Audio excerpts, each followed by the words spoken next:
संपूर्ण विश्वाला शांतीचा संदेश देणारे शाक्यसिंह तथागत गौतम बुद्ध, सामाजिक क्रांतीचे अग्रदूत महात्मा ज्योतिबा फुले, बहुजनांचे राजे छत्रपती शाहू महाराज व संपूर्ण विश्वातील अग्रगण्य विद्वान विश्वरत्न परमपूज्य बोधिसत्व डॉक्टर बाबासाहेब आंबेडकर, दक्षिण भारतामध्ये ज्यांनी धम्माची चळवळ मोठ्या प्रमाणामध्ये राबवली, पंडित अयोध्यदास आणि लक्ष्मी नरसू, या सर्व महापुरुषांना प्रथमतः त्रिवार अभिवादन करतो।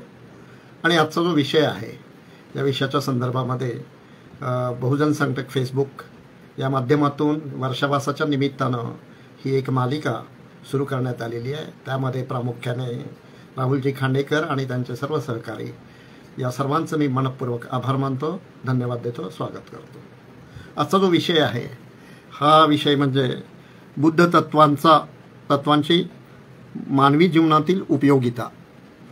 म्हणजे मनुष्याच्या जीवनामध्ये बुद्ध तत्वांची काही उपयोगिता आहे की नाही, की निरनिराळ्या विचारवंतांनी निरनिराळ्या त्या काळातील धर्मसंस्थापकांनी वेगवेगळे विचार मांडलेले आहेत। त्या सर्वांचा उद्देश केवळ वेगळा होता की माणसाच्या मृत्यूनंतर त्याचं जीवन किंवा स्वर्गामध्ये त्याची प्राप्ती व्हावी, त्याला तिथलं सुख प्राप्त व्हावं, या दृष्टिकोनातून वैचारिक मांडणी बऱ्याच धर्मसंस्थापकांनी केलेली आपल्या लक्षात येते। पण तथागत गौतम बुद्धांनी मात्र माणसाला केंद्रबिंदू मानून त्या माणसाच्या जीवनामध्ये त्याचं जे दुःख आहे ते दुःख नष्ट होऊन त्याला सुख कसं प्राप्त होईल, तो चांगल्या प्रकारचं जीवन कसं यापन करेल, या दृष्टिकोनातून तथागतांनी आपली तात्विक मीमांसा केलेली आहे। आणि त्यांचा जो विचार आहे तथागतांचा ते केवळ अधिभौतिक हा विचार नसून माणसाच्या रोजच्या दैनंदिन जीवनाशी तो निगडीत असणारा विचार आहे। त्याला माणसाला जर जीवनामध्ये सुख प्राप्त करायचं असेल तर कशा प्रकारचं त्यांनी आपलं जीवन यापन करायला पाहिजे, कशा प्रकारचं त्यांनी जीवनामध्ये कुठल्या दृष्टिकोनातून आपली जीवनयापनाची जी शैली आहे ती आपण आरंभली पाहिजे, या दृष्टिकोनातून तथागतांनी विचार मांडलेले आहेत। आणि म्हणून बऱ्याच लोकांनी, बऱ्याच तत्वचिंतकांनी किंवा बऱ्याच धर्मसंस्थापकांनी निरनिराळ्या विषयावर आपले विचार प्रकट केलेले आहे। उदाहरणार्थ विश्व कसं निर्माण झालं, या विश्वाचा निर्माता कोण आहे, हे कशा प्रकारचं जीवन आहे, माणसाच्या जीवनानंतर त्याला काय अर्थ आहे का नाही, मृत्यूनंतर त्याला पुनर्जन्म आहे का, अशा विविध ज्या अधिभौतिक गोष्टीवर फार मोठ्या प्रमाणामध्ये इतर तत्वचिंतकांनी विचार मांडलेले आहेत। पण तथागतांनी मनुष्याच्या जीवनामध्ये अत्यावश्यक ज्या गोष्टी आहेत, दुःख का निर्माण होतं आणि विश्वाची रचना कशी आहे, विश्व कशा पद्धतीनं चालतं, या दृष्टिकोनातून तथागतांनी विचार मांडलेले आहेत। आणि हे वैज्ञानिक दृष्टिकोनातून त्यांनी मांडलेले विचार आहेत। उदाहरणार्थ हे विश्व कसं चालतं या संदर्भामध्ये त्यांनी 5 नियम तथागतांनी सांगितलेले आहेत आणि ते विश्वाला जसे तसे लागू आहे। तर त्याला पालीमध्ये नियम म्हटलेले आहे, नियमाला नियम म्हटलेलं आहे। तर 5 प्रकारचे जे नियम आहेत त्या नियमावर ही सृष्टी चालत असते, त्या अनुषंगाने ही सृष्टीचं रोजचं दैनंदिन जो कार्य आहे त्या पद्धतीनं चालत असतं। तर ते 5 प्रकारचे नियम काय आहेत तर तथागत सांगतात, पहिला जो नियम आहे तो बीज नियम म्हटलेला आहे। बीज नियम, त्याला मराठीमध्ये आपण म्हणू शकतो की बीज नियम। तर बीज नियम काय आहे की आपण प्रत्येक जण त्याचा अनुभव घेत असतो की एखाद्या जमिनीमध्ये आपण एखाद्या कुठल्याही वृक्षाचं किंवा फळाचं कशाही प्रकारचं बीज जर टाकलं तर त्याला त्याच पद्धतीनं ते वृक्षाची निर्मिती होते आणि त्या वृक्षाला त्याच प्रकारचं फळ लाभतं। हा बीज नियम आहे। त्याच दृष्टिकोनातून बीज नियमामध्ये मनुष्य प्राण्यामध्ये सुद्धा पुनरुत्पत्तीचा जो सिद्धांत आहे, स्त्री पुरुषाच्या माध्यमातून नवीन जन्माची निर्मिती होते, हा बीज नियमाचा सिद्धांत आहे। हा वैज्ञानिक दृष्टिकोनातून मांडलेला तथागतांनी हा सिद्धांत आहे, ही तत्वप्रणाली त्यांनी मांडली। हे याच पद्धतीनं आजही म्हणजे तथागताच्या काळात 2600 वर्षापूर्वी आणि आताही आणि त्यापुढे भविष्यातही हाच नियम लागू असणार आहे या विषयाला, दुसरा विश्वाला हा नियम लागू असणार नाही। हे पहिला जो नियम आहे त्याला बीज नियम म्हटलेला आहे। दुसरं जे नियम आहे तर त्याला कर्म नियम म्हटलेला आहे, चित्त नियम आहे, धम्म नियम आहे। अशा प्रकारचे जे नियम आहेत तर त्या नियमाने हे संपूर्ण विश्व आहे ना हे चालू असतं। तर हे बीज नियम, कर्म नियम, धम्म नियम, चित्त नियम अशा प्रकारचे जे नियम आहेत त्या उतू नियम। दुसरा अजून एक नियम आहे, हे 5 प्रकारचे नियम आहे। उतू नियम म्हणजे काय तर त्याला ऋतू नियम म्हटलेले आहे। ऋतू म्हणजे ज्या प्रमाणेमध्ये संपूर्ण या विश्वामध्ये निसर्गाच्या दृष्टिकोनातून आपण पाहतो, उन्हाळा आहे, पावसाळा आहे, हिवाळा आहे, ऋतू बदलतात, वादळ आहे, वारे आहे, निरनिराळ्या प्रकारच्या भौगोलिक घटना घडत असतात. त्या नियमाने हे संपूर्ण विश्व चालत असतं. त्याला ऋतू नियम म्हटलेले आहे. म्हणजे ऋतू नियम म्हणजे 2600 वर्षापूर्वी आणि आताही आणि भविष्यामध्ये या नियमामध्ये काही बदल होणार नाही. फार फार तर वादळ वारा किंवा याच्यामध्ये थोडासा बदल होऊ शकतो, पण जो ऋतू आहेत त्या ऋतूमध्ये कधी बदल होत नाही. पावसाळा झाला की हिवाळा येणार, हिवाळी झाला की उन्हाळा येणार, आणि अशा प्रकारचा नियमाने हे विश्व बांधलेलं आहे. म्हणून त्याला तथागतांनी म्हटलेलं ऋतू नियम म्हटलेलं आहे. बीज नियम, ऋतू नियम. त्यानंतर तिसरा नियम जे तथागतांनी सांगितलेलं आहे ते कर्म नियम. म्हणजे कर्म म्हणजे मनुष्य ज्या प्रकारचे आपण कर्म करतो त्या कर्माची उत्पत्ती प्रथमतः आपल्या मनामध्ये होत असते, आणि त्या प्रकारची ती कृती शरीराने, वाचेने आणि आपल्या ती कृती करत असतो. निरनिराळ्या प्रकार शरीराने, मनाने, वाचेने ती कृती करतो एखादा व्यक्ती. तर ह्या कर्माचा नियम आहे. त्या कर्माचा नियम काय आहे? ज्या प्रकारची तुम्ही कृती करणार त्या प्रकारचं फळ तुम्हाला प्राप्त होईल. जर तुम्ही अकुशल कर्म केलं तर त्या अकुशल कर्माचं फळ अकुशलच तुम्हाला प्राप्त होणार. अशा प्रकारचा हा कर्म नियम तथागतांनी सांगितलेला आहे. चौथा जो नियम आहे चित्त नियम. म्हणजे माणसाच्या मनामध्ये अनेक प्रकारच्या चित्ताची निर्मिती होत असते. मग ते कुशल चित्त आहे, अकुशल चित्त आहे, अव्याकृत चित्त म्हणजे जे अकुशली नाही आणि कुशली नाही आहे. अशा प्रकारची चित्त सातत्याने ही चित्ताची निर्मिती होत असते, आणि त्या प्रकारचं माणसाच्या मनावर परिणाम होऊन, त्या चित्तामध्ये परिणाम होऊन त्या प्रकारचं कर्म माणूस आपल्या वाचेनं, शरीराने आणि मनाने करत असतो. हा चित्त नियम आहे. आणि त्या चित्तामध्ये जर चांगल्या प्रवृत्ती निर्माण झाल्या तर चांगल्या प्रकारचं तो कर्म करू शकेल, आणि वाईट प्रकारचं चित्त निर्माण झालं तर वाईट प्रकारचे तो कर्म करू शकतो. हा चित्त नियम आहे. धम्म नियम अशा प्रकारचं तथागतांनी सांगितलेले आहे की सृष्टीमध्ये अशा प्रकारची एखादी परिस्थिती कालांतराने निर्माण होती की त्यावेळेस एखादा चांगला धम्म सांगण्यासाठी, सृष्टीचं नियम समजावून सांगण्यासाठी एखाद्या व्यक्तीची निर्मिती होते, आणि तो संपूर्ण विश्वाला त्या प्रकारचं म्हणजे तो धम्म सांगतो. म्हणजे धम्म म्हणजे हा निसर्गाचा नियम सांगतो, आणि त्या निसर्गाच्या नियमाप्रमाणे आपण वागलं पाहिजे तर आपल्याला सुख प्राप्त होऊ शकतो. अशा प्रकारची धम्म नियमाच्या माध्यमातून एखाद्या महापुरुषाची निर्मिती होते, आणि तो महापुरुष त्या पद्धतीनं आपली विचारधारा प्रस्तुत करण्याचं काम करतो. तर हे विश्वाच्या नियमांनी म्हणजे वैज्ञानिक दृष्टिकोनातून तथागतांनी सांगितलेलं आहे. आणि हे 2600 वर्षापूर्वी तथागतांनी सांगितले त्यावेळेस हे लागू होतं. आज हे नियम लागू आहेत आणि भविष्य काळात हे नियम लागू असणार आहेत. तर म्हणून आजच्या माणसाच्या जीवनामध्ये त्याची उपयोगिता आहे का? निश्चितच त्याची उपयोगिता आहे. कारण त्या पद्धतीनंच माणसाचं जीवन रहाटगाडगं चालू आहे, आणि त्या पद्धतीनंच तो जीवन व्यापन करत असतो. आणि म्हणून की ही ज्याप्रमाणे तथागतांनी या 3 गोष्टी मूलभूत सिद्धांत आपल्या तत्वप्रणालीमध्ये मांडलेले आहेत. आणि ते मूलभूत 3 सिद्धांत काय आहे? बऱ्याच तत्वचिंतकांनी अनेक प्रकारे आपल्या म्हणजे दृष्टिकोनातून त्यांनी सांगितलेलं आहे लोकांना की बाबा अशा प्रकारचं तुम्ही कर्म केलं आणि नंतर तुम्हाला स्वर्गप्राप्ती होईल, मग आत्मा आहे वगैरे, अशा प्रकारची मांडणी त्यांनी केलेली आहे. पण तथागतांचा सिद्धांत हा वैज्ञानिक गोष्टीवर अवलंबून असून त्यांचे मूळ सिद्धांत हे 3 प्रकारामध्ये आहेत. आणि हे 3 प्रकार काय आहेत की एक त्यांचा सिद्धांत पहिला अनित्य. म्हणजे हे सगळं काही या जगामध्ये निर्माण झालेल्या वस्तू आहेत, मग भौतिक वस्तू असतील, माणसाचं शारीरिक रूप निर्माण झालेले ते असेल, सर्व काही जे जे म्हणून निर्माण झालेल्या वस्तू आहेत ते नष्ट पावणारे आहेत. ते परमनंट नाही आहेत, ते अनाधिकालापर्यंत चिरकाळ टिकणारं नाही आहे. जे जे निर्माण होतं ते नष्ट होणार आहे. म्हणून हा पहिला सिद्धांत तथागतांनी सांगितलाय की अनित्य आहे. दुसरा सिद्धांत सांगितलंय की दुःख आहे, जगामध्ये दुःख आहे, प्रत्येक व्यक्ती हा दुःखाने ग्रासित आहे. मग कोणाचं कमी दुःख असेल, कोणाचं जास्त असेल, त्याची व्याप्ती कोणाची कमी असू शकेल, जास्त असू शकेल, पण दुःख मात्र आहे, प्रत्येकजण अनुभवतो. हा दुसरा सिद्धांत त्यांनी दुःख म्हणून सांगितलंय. तिसरा सिद्धांत तत्वप्रणालीमध्ये मूलभूत सिद्धांतामध्ये त्यांनी सांगितलंय की हे संपूर्ण जगामध्ये की माणूस जेव्हा जीवन जगत असताना त्याचं जीवन हे अनात्म पद्धतीचं, अनात्म म्हणजे त्याला आत्मा नाही आहे. आणि बऱ्याच लोकांनी, तत्वचिंतकांनी किंवा धर्म संस्थापकांनी असं सांगितलेलं आहे की माणसाच्या शरीरामध्ये आत्मा नावाचा प्रकार आहे, आणि तो आत्मा वारंवार जन्म घेत असतो.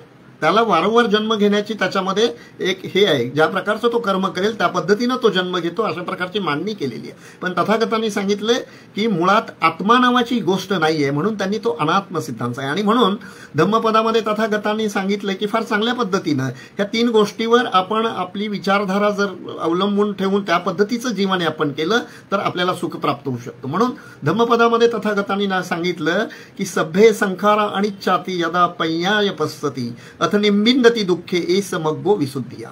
विसुद्धीचा मार्ग काय आहे की चांगल्या प्रकारचं जीवन आपल्याला जगायचं असेल, आपल्याला सुख प्राप्त करायचं असेल तर आपल्याला हे सगळं काय अनित्य आहे आणि म्हणून कुठल्याही गोष्टीच्या बाबतीत तृष्णा न ठेवता, हव्यास न ठेवता की बाबा हे काय नष्ट होणार आहे अशा प्रकारची भावना ठेवून प्रज्ञेने जेव्हा हे समजून घ्याल तुम्ही आणि तेव्हाच खऱ्या अर्थानं दुःखातून तुमची मुक्ती होऊ शकते. अशा प्रकारचा पहिला सिद्धांत तथागतांनी सांगितलेला. दुसरा सिद्धांत काय, दुःख आहे जगामध्ये हे मान्य आहे, हे मान्य करणं अगत्याचं आहे आणि हे जेव्हा तुम्ही मान्य कराल तेव्हाच ते दुःख निवारण्याचा मार्ग तुम्हाला म्हणजे सापडू शकेल आणि तो मार्ग तथागतांनी सांगितलेला आहे. म्हणून दुसरा सिद्धांत काय सांगितलं, सभ्ये संखारा दुःखाती यदा पय्याय पස්සती अथ निंबिंदती दुःखे एस मग्गो विसुद्धिया. हा विसुद्धीचा मार्ग आहे. दुःख आहे हे तुम्ही मान्य केलं पाहिजे. जेव्हा तुम्ही दुःख आहे मान्य कराल किंवा प्रज्ञेनं जाणाल तेव्हा तो दुःख कसं निवारता येईल याचा मार्ग तुम्हाला सापडू शकतो. हे दुसरा सिद्धांत त्यांनी सांगितलेला आहे. तिसरा सिद्धांत सभ्ये धम्मा अनत्ताती यदा पय्याय पස්සती अथ निंबिंदती दुःखे समग्गो. सर्व काही अनात्म आहे. कुठल्याही गोष्टीला कुठल्याही रूपाला आत्मा नावाची गोष्ट नाहीये आणि म्हणून जेव्हा ज्याप्रमाणे तुम्ही आत्मा एकदा मानलात की वैज्ञानिक दृष्टिकोन दुःख कसं नष्ट करायचा हा तुम्हाला मार्ग सापडणार नाही आणि म्हणून हा अनात्म सिद्धांत तथागतांनी सांगितलेला आहे. आणि हे सांगत असताना तथागतांनी पहिल्यांदा हे मान्य केलं की जगामध्ये दुःख आहे. प्रत्येकानेच धर्मसंस्थापकांनी सांगितलं की दुःख आहे, पण दुःख निवारण्याचा मार्ग कोणी सांगितलेला नव्हता आणि दुःख निवारण्याचा मार्ग तथागतांनी म्हणून जे 4 प्रकारचं जे सत्य आहे ते सत्य प्रतिपादित केलेलं आणि ते अनुभवलेलं आहे स्वतः तथागतांनी. की असं नाही की मला काहीतरी मला स्वप्न पडलं किंवा मला कुणीतरी येऊन सांगितलं मग मी सांगतो, असं नव्हे. त्यांनी स्वतः हे अनुभवलं प्रत्यक्ष. 6 वर्ष त्यांनी घोर तपश्चर्या केली आणि मग त्यांना हे लक्षात आलं आणि म्हणून हे सर्व मानव मात्रासाठी उपयोगित आहे. केवळ एका जातीसाठी, केवळ एका धर्मासाठी, केवळ एका पंथासाठी, केवळ कुठल्या एका प्रदेशासाठी हा सिद्धांत लागू नाही तर या जगातील सर्व मानव प्राण्यासाठी हा सिद्धांत लागू आहे.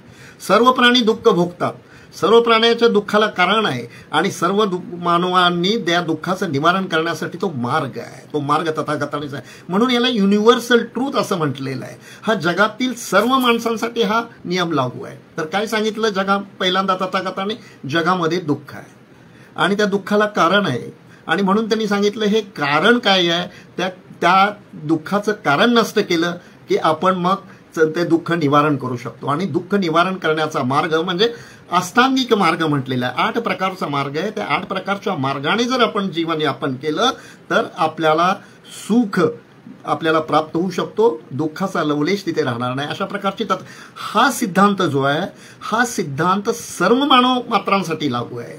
म्हणून केवळ तथागतांचा विचार एखाद्या व्यक्तीसाठी, एखाद्या समाजासाठी, एखाद्या धर्मासाठी, एखाद्या पंथासाठी, एखाद्या जातीसाठी, एखाद्या प्रदेशासाठी हा मर्यादित नाही.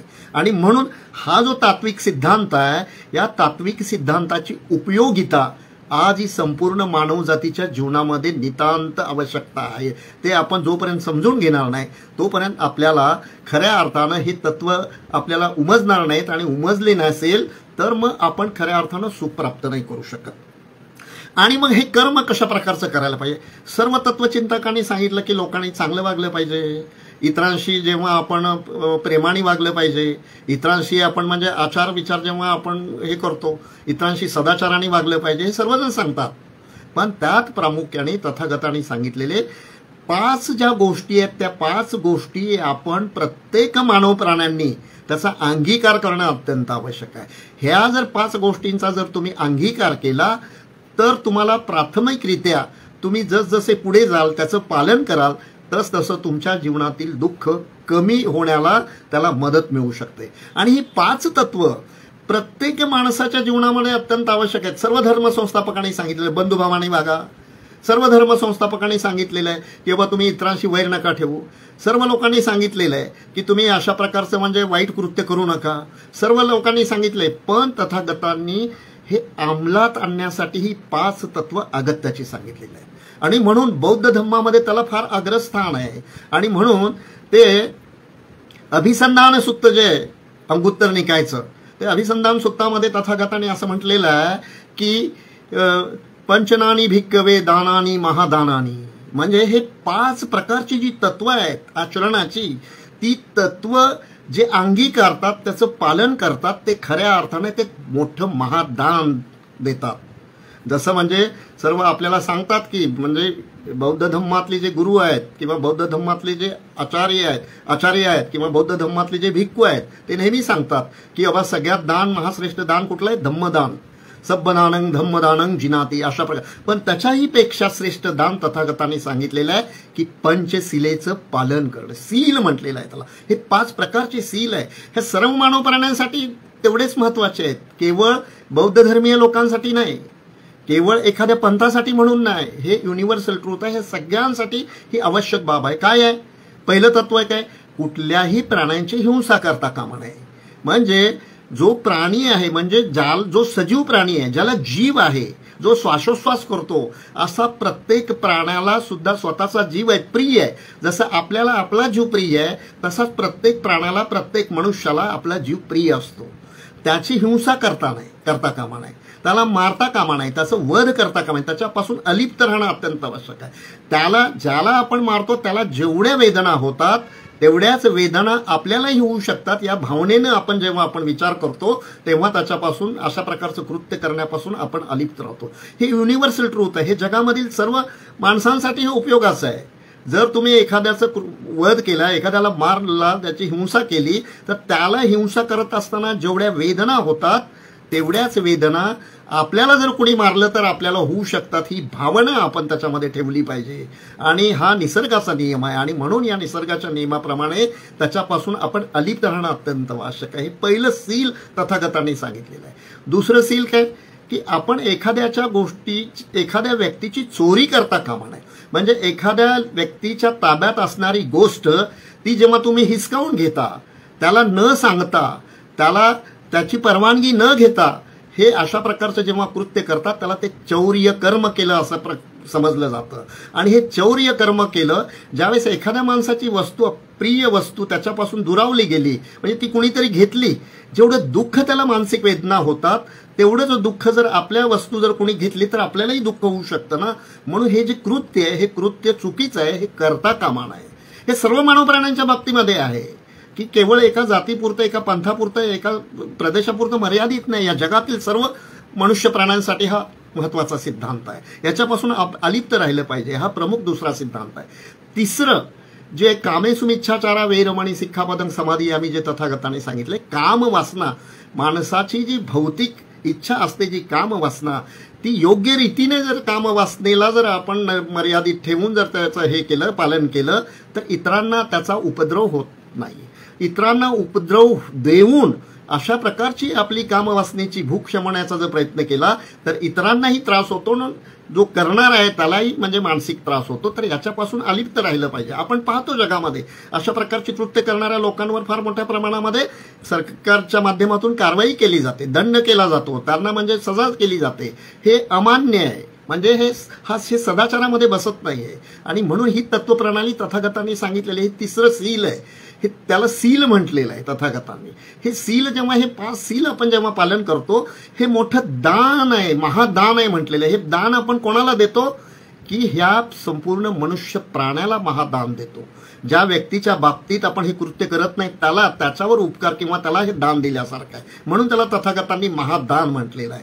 आणि चौथं जे आहे, चौथं म्हणजे आपण मुसावादा वेरमणी सिक्खापदं समाधी आम्ही म्हटलेलं आहे. मुसावादा म्हणजे चुकीची गोष्ट बोलता कामा नये आणि म्हणजे खोटी गोष्ट जी आहे ती बोलता कामा नये, खोटं बोलता कामा नये. हे तथागताने सांगितले. एवढ्यावरच मर्यादित नाही आहे. तर खोटं बोलण्यामध्ये जी वाचा आहे तुमची, ते वाचा 4 प्रकारे काम करते.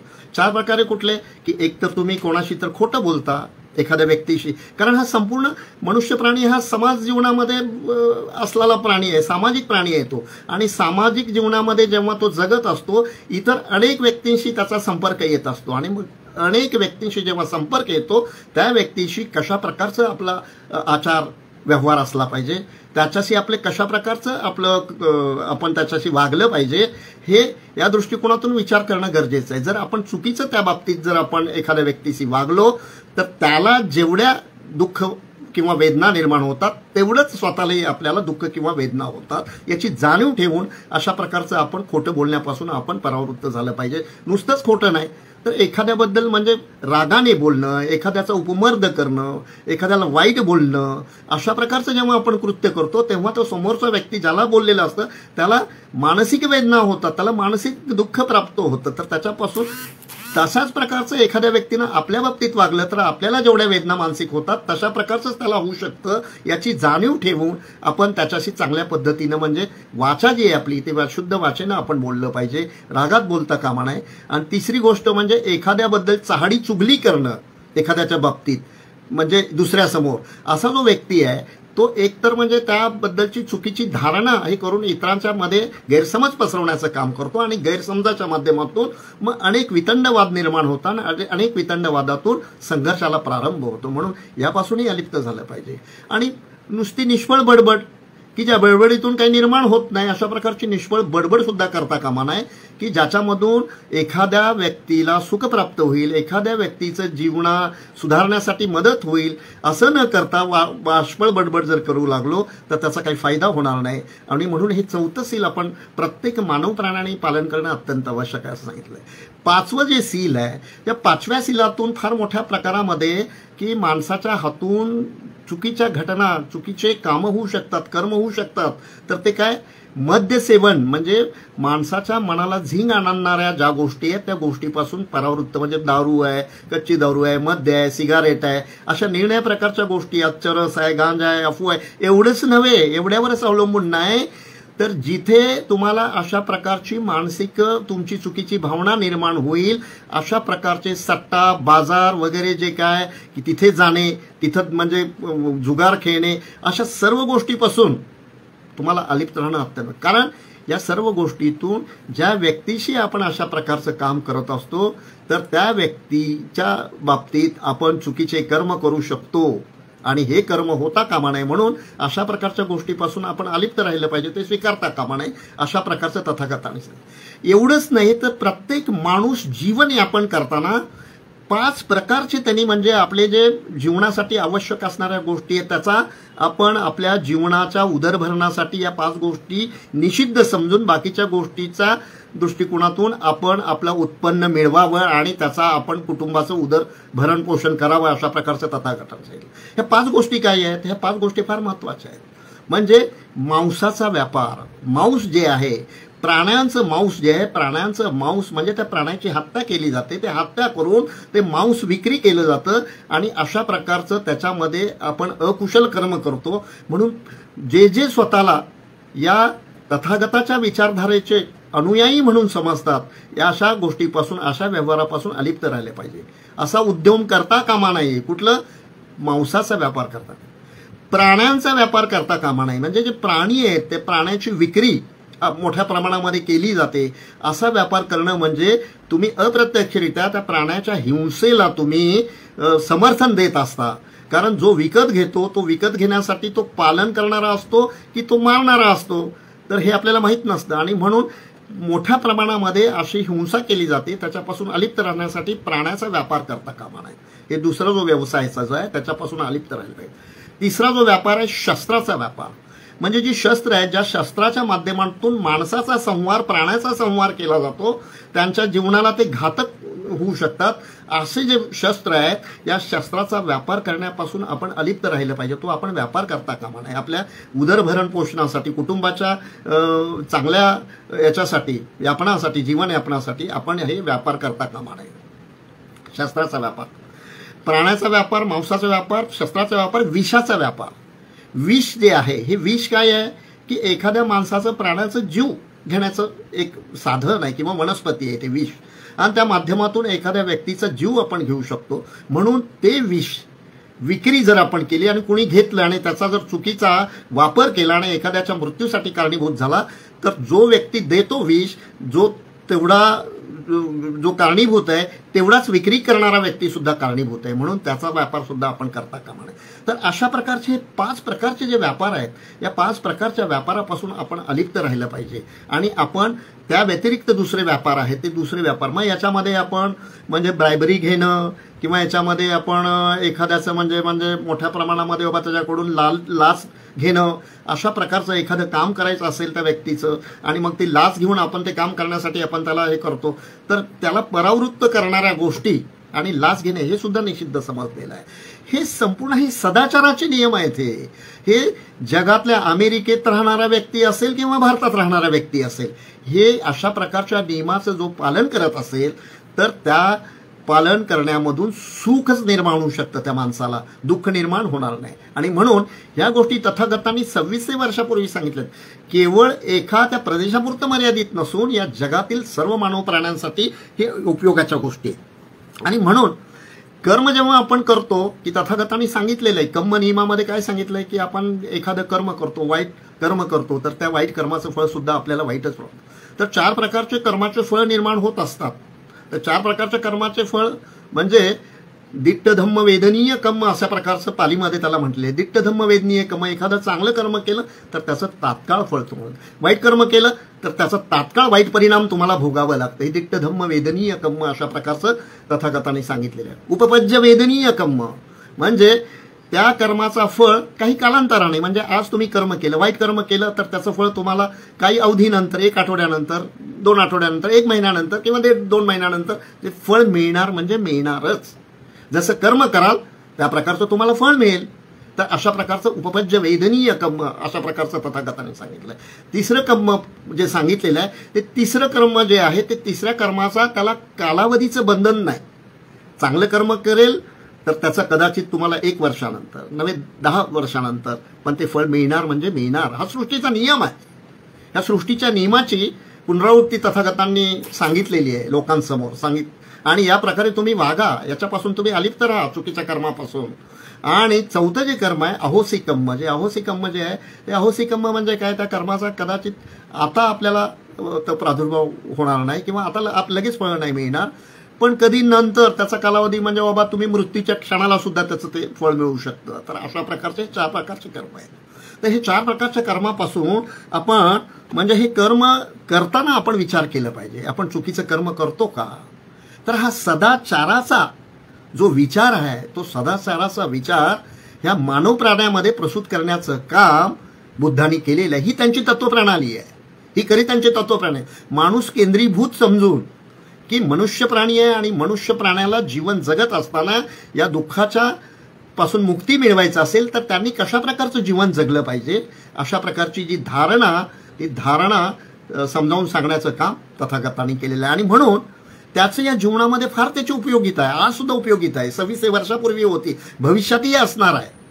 हा नियम एका बौद्ध धर्मापुरतं मर्यादित नाही. या जगातील सर्व मानव प्राण्यांसाठी हे नियम तेवढ्याच उपयोगाचे आहेत. त्या नियमाप्रमाणे वागतील तर आपल्याला फळ मिळेल. आणि म्हणून तो सिद्धांत सांगत असताना तथागतांनी स्वतः अनुभव केलेला आहे आणि तो अनुभव करून तथागतांनी सांगितलंय की फक्त म्हणजे कुणीतरी सांगितलं, कुणी विचार केला आधी, त्यांच्या आधी कुणीतरी सांगितलं आणि तेच ते सांगतायत असं नव्हे. 6 वर्ष त्यांनी स्वतः हे मोठ्या प्रमाणामध्ये तपश्चर्या करत असताना त्यांनी अनुभवलेलं आहे. आणि म्हणून ते म्हणतात मी जे अनुभवलेलं आहे मी ते तुम्हाला सांगतो. आणि ते विदारक सत्य आज सुद्धा लागू आहे समाजामध्ये, आज सुद्धा. म्हणून तथागतांनी एका गाथेमध्ये स्पष्ट म्हटलेले आहे दुःखाची व्याप्ती सांगत असताना, जातीपी दुःखा, जरापी दुःखा, व्याधीपी दुःखा, मरणंपी दुःखम, शोकपरिदेव दुःख मनुष्यापी दुःखा, अप्पियेहि संपयोगो दुःखो, पियेहि विपयोगो दुःखो, यम पिच्छं न लभती तंपी दुःखं, संकित्तेन पच्चु उपादान खंदा दुःखा. म्हणजे दुःखाची व्याप्ती इतकी आहे, हे प्रत्येक माणसाच्या जीवनामध्ये आपण हे बघतो, अनुभवतो. काय आहे, जाती म्हणजे जन्म होताना सुद्धा दुःखकारक आहे. एखादी माता जेव्हा प्रसूत होते त्या प्रसूतीच्या वेदना जे आहेत आणि ते येणारं गर्भातून बाहेर येणारं बाळ सुद्धा ज्या वेदना सहन करतो ते सुद्धा दुःखकारक आहे। हे तथागतांनी हे प्रत्यक्ष अनुभवलेलं आहे, पाहिलेलं आहे आणि म्हणून त्यांनी त्याच्यावर हे विचार प्रकट केले। जाती म्हणजे जन्म, हे दुःखकारक आहे। जातीपी दुःख, जरापी दुःख, वार्धक्यामध्ये माणसाला त्याची हालचाल होत नाही, त्यात शारीरिक वेदना होतात, तो फिरू शकत नाही, तो बोलू शकत नाही, त्याच्यामध्ये ताकद राहत नाही आणि मग तो निर्बल होतो। हे दुःखकारक गोष्ट आहे। त्याचे दात पडतात, केस पांढरे होतात, निरनिराळ्या गोष्टी शरीरावर सुरकुत्या येतात, तर अशा प्रकारच्या गोष्टी घडत असतात। हे दुःखकारक आहे।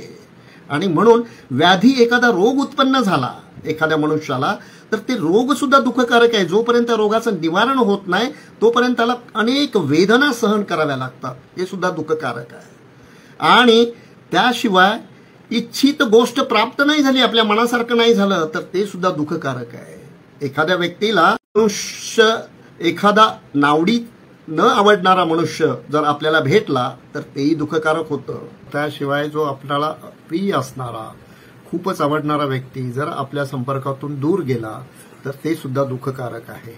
आणि त्याशिवाय की हे पंच उपादान स्कंद जे आहे ते सुद्धा दुःखकारक आहे। संखित्तेन पंच उपादान खंदा दुःखा म्हटले। 5 उपादान स्कंद काय? रूप, वेदना, संज्ञा, संस्कार, विज्ञान, हे जे आहेत तर हे सुद्धा दुःखकारक आहे। अशा प्रकारची दुःखाची व्याप्ती तथागतांनी सांगितलेली आहे। आणि म्हणून याच्यावर उपाय काय? तर याच्यावर जे दुःख ज्याच्यातून निर्माण होतं ती तृष्णा आहे किंवा अज्ञान आहे, आणि अज्ञान किंवा तृष्णे याच्यापासून दुःखाची निर्मिती होते। अज्ञान दूर केलं, एखाद्या गोष्टीबद्दलचं अज्ञान दूर केलं, तृष्णा किंवा हव्यास आपण जर आपल्या मनातून काढून टाकला तर ते दुःख निवारण होऊ शकतं आणि आपल्याला सुखाची प्राप्ती होऊ शकते।